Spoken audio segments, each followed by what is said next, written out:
in the previous slide, the outer tier was the individual usual 90% confidence intervals. Now with the extra Bonferroni correction, the inner tier is the usual confidence intervals, and the outer tier is the ones that have been both Goldstein-Healy corrected and Bonferroni corrected. So it's quite a mouthful, but it does present, again, another way of presenting a lot of information on one graph that lets you make at least approximate inferences in a fairly rigorous way. I gather that most people are fairly familiar with R, and I've sent Joe a copy of the R code used to make every graph in this plot. So I'll show snippets of that R code just to explain the key ideas of what's going on. But if you'd like to delve into it more deeply, Joe will be able to share that with you so you can try it on your own computer at your own leisure. And feel free to ask me afterwards or follow up. I'll have my email on the last slide if there are questions about details. Some of these will be a little verbose. I wanted to show the kind of data set structure that we need in order to make the package work. So here's an example of the kind of data set that we're starting with. Here's a data frame I've already created called South Data, the data for mean travel time to work for the southern states. And I'm just looking at the 11th row, which happens to be Delaware. We have its estimated rank, the state name, the abbreviation, the estimate itself, and the standard error. And one thing that is nice to do for the sake of attractive printing of these tables, when we have the table off to the side from the graph, is to make sure that the estimates are all formatted to have the same number of significant digits. So here, although it's really 25.30, it's being represented as 25.3, and we want to add that padding of the extra 0. So this code is essentially just using some built-in R functions, a function called formatC, which makes sure that everything has 2 decimal places past the decimal. And then this one for the standard error, since all these standard errors are between 0 and 1, we're just cutting off the leading 0 here. It's not necessary, but it looks a little nicer. So I wanted to include that code in case someone wants to follow up later and try to use it themselves. And so what that ends up giving us is a data set where for a couple of rows and a couple of the columns, we have, again, the rank, the state name, but now the estimate.print is the version that has 0.30 in it instead of just 0.3, and se.print is the version without the leading zeros. Here's the core of what you would actually do when you're ready to make the plot. So the function that is built into our R package is called rank plot with table. So it's going to give you that ranking plot of whichever type you choose, plus the table on the side that gives the estimates and their standard errors. And so for that, we need 2 lists of parameters. We're going to create a table parameter list and a plot parameter list. The table parameter list needs to know the estimated rank to print, the names for each state, the estimates to print. So here's the estimate.print version of that. And then the SE, the standard error to print next to everything. For the plot data, we're going to do also estimates and standard errors, but we're going to give it different versions. Here we're going to give it the numerical versions instead of the ones that we saved as pretty looking strings.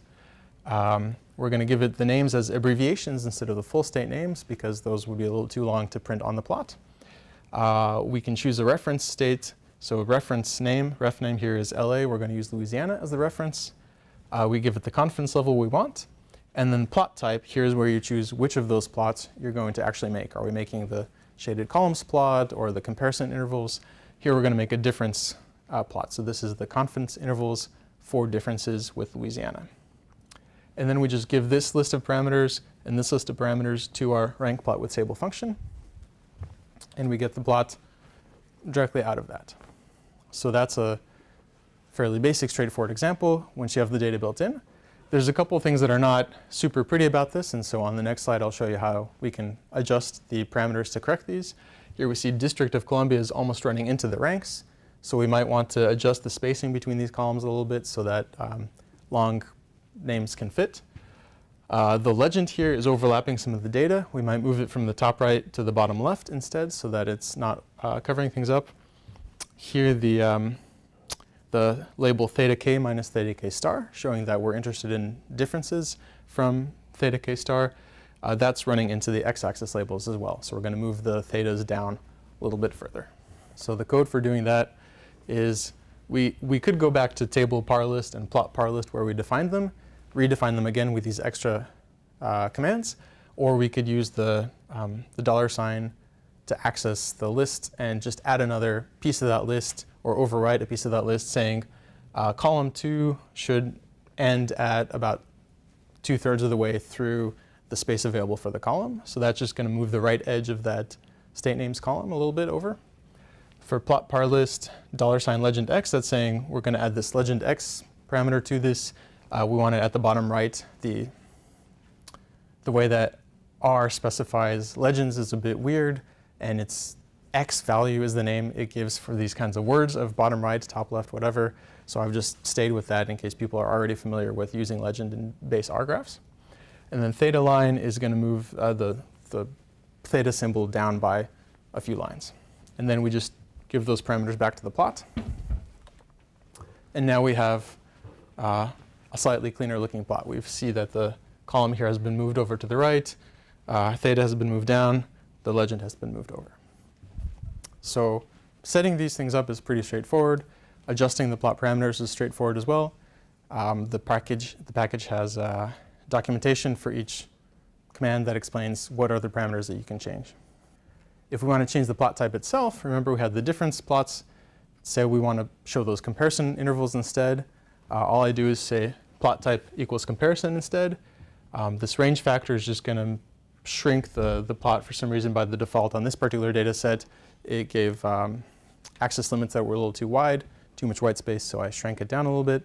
And now here's our comparison intervals plot for the same data set. So you can represent the same data set several different ways, very straightforwardly with only minor modifications. The next two examples I have are from slightly different data sets. This is for another American Community Survey data set where I can walk through the process of reading in the CSV file. So if you actually download the comma separated values file from American Fact Finder, how do you read that into R and then make the plots? And I have another example with using SAPI data of calling the census API. So instead of downloading a file, you call the API on the website, and that brings the data into R. We have a comma separated value file from the 2016 ACS. This is a different ranking table, the percent of occupied housing units that are owner occupied. So among the housing units, what percent are owner occupied instead of, I guess, renter occupied? We use the read.csv function in R to read the CSV data set in. There's a couple of things we add. In this case, skip equals 1 to skip the first row because there's extra sort of text data that the ACS sprinkles in there that isn't part of the numerical data set itself. So we're going to skip that. Strings as factors equals false is ensuring that things will represent as either numerical or as character rather than being coerced into R's factor format, which is not right for our purposes here. I'm going to change the column names of what's left. So I'm going to change it from the default names in the data set to the FIPS code, the state, the estimate, and the margin of error. Because it comes as margins of error instead of standard errors, I'm going to convert those to standard errors. So we're going to take the margin of error, divide by the appropriate normal z-score, and round that. I have another data set, Travel Time 2011, that's part of our R package. And that one has all the state names and their FIPS codes in it. So that's handy to just call that data set and merge it together with this one by FIPS code so that we can have the abbreviations in the regions as well. So in this particular CSV, it has the state names, Maryland, Virginia, and so forth, but it doesn't have the abbreviations, MD and VA. It doesn't have the census region. So we're going to merge that in as well. And then I'm going to subset it to be just the Northeast region states for this particular example. And then the rest of it is much like what we saw before for the previous example. Now that the data set's actually in R and it has the right column names and so forth, we're going to order it. We're going to order the rows of this data set by the values of the estimates so that they're ranked appropriately. I'm going to remove the default row names because they give you the wrong ordering. I'm going to format the estimates and the standard errors for printing. I'm going to add a rank column so that we have what the ranks of each state are, and then we see that it's formatted the way that we want it. So this is the same kind of format structure that we had for the previous example. And then it's very much simply plugging in the right variable names into the right places. So again, we have the table parameter list and the plot parameter list. We give it the ranks, the state names, the estimates to print, and the SCs to print. For the plot parameter list, we do the same thing, but the numerical values rather than the printable character values. In this case, I'm going to choose Pennsylvania as the reference state and columns as the type of plot, and call our plotting function. And here we have the shaded columns plot for the northeastern states with Pennsylvania chosen as the reference point. So you can see that most of these are either substantially different or measured with adequate precision so that the significance of those differences is there. But Pennsylvania versus Vermont are not significantly different. Vermont is not significantly different from a few of the other states and so forth. And here's that feature that Eric noted earlier, is that, for example, Maine and Vermont are not different statistically significantly in this plot, even though New Hampshire is between them, and it does differ from Maine. And then the last example is using the Census API. So this is the Smaller Area Income and Poverty Estimates, the SAPI program.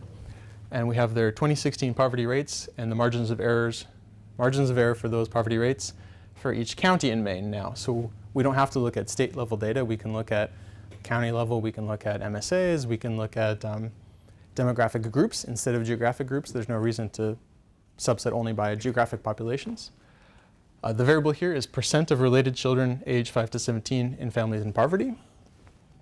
And the whole API call is quite long, so it won't show up here, unfortunately.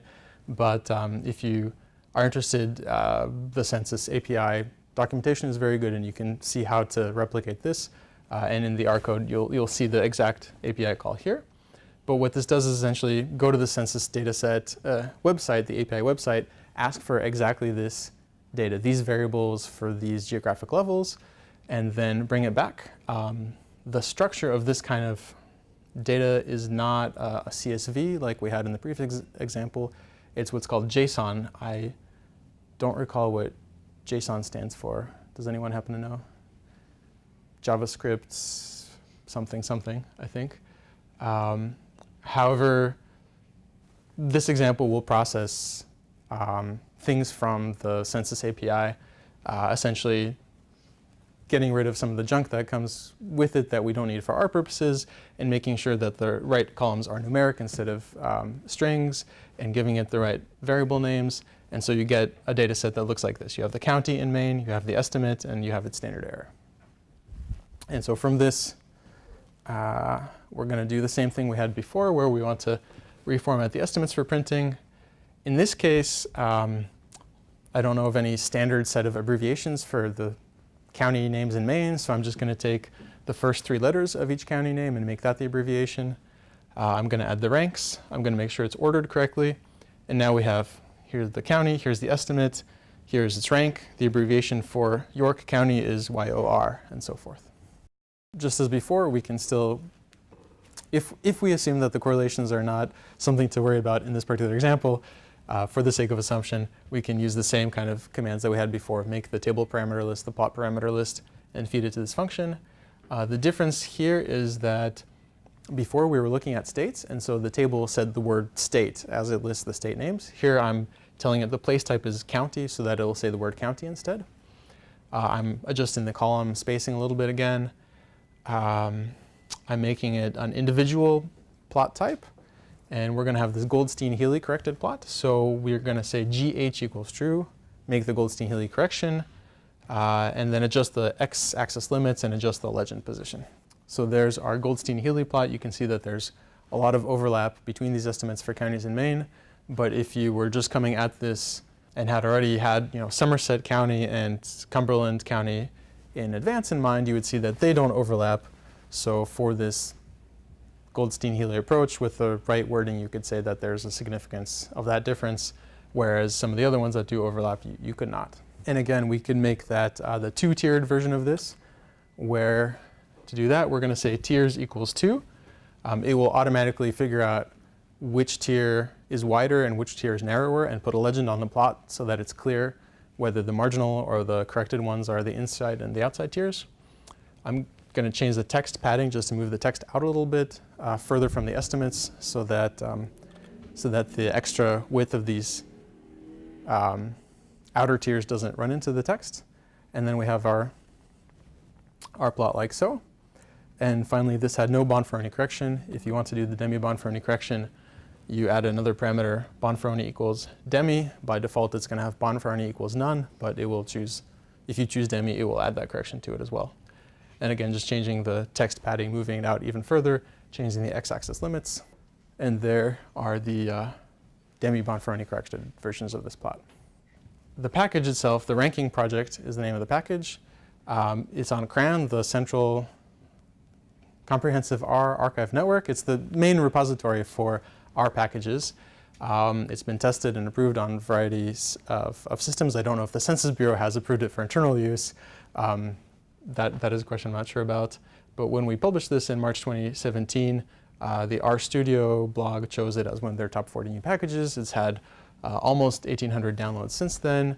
You can install it just using the install packages command in R. We have a couple of vignettes, which are essentially help files with illustration of how to use the command for a particular data set and what that looks like. If you are interested in contributing, then on GitHub we have the development version. There's a couple of open issues I still need to address. There's a research report here from 2014, and we have the American Statistician article that's the proofs have been sent out, so it should be coming out sometime soon.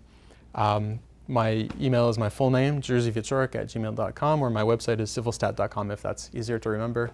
And I look forward to talking with you about this further. Thank you very much.